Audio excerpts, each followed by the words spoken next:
Some of you may know that I have been only less than 3 months ambassador of Hungary to Ukraine, and my country took up the EU presidency on the 1st of January.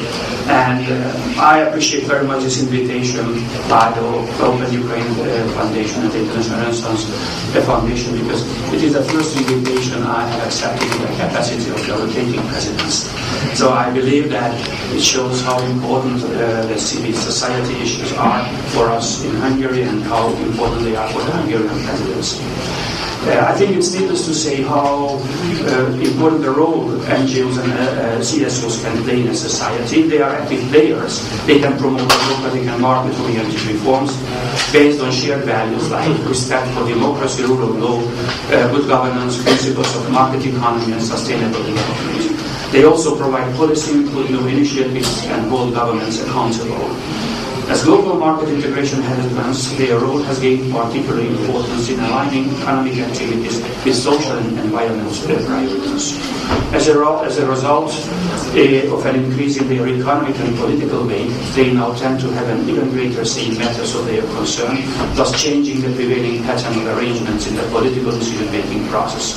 In Europe, after Maastricht, new perspectives and opportunities open for CSOs in their relation with EU institutions.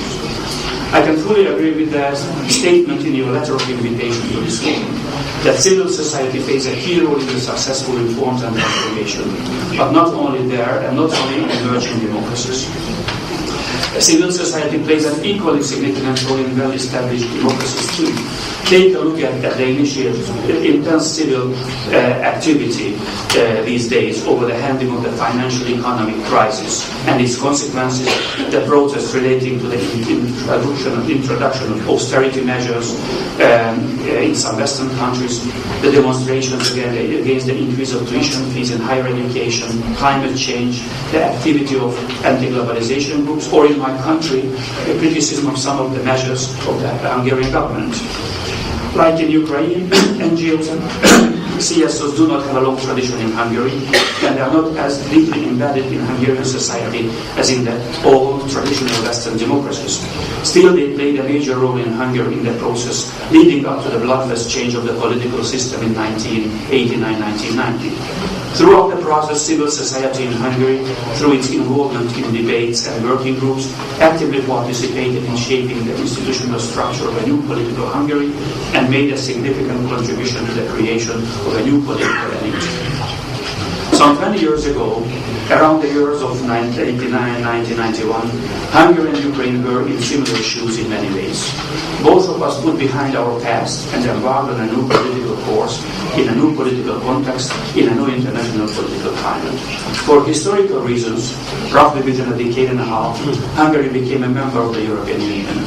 Ukraine, committed to her European choice, is currently working on her political association and economic integration with Europe.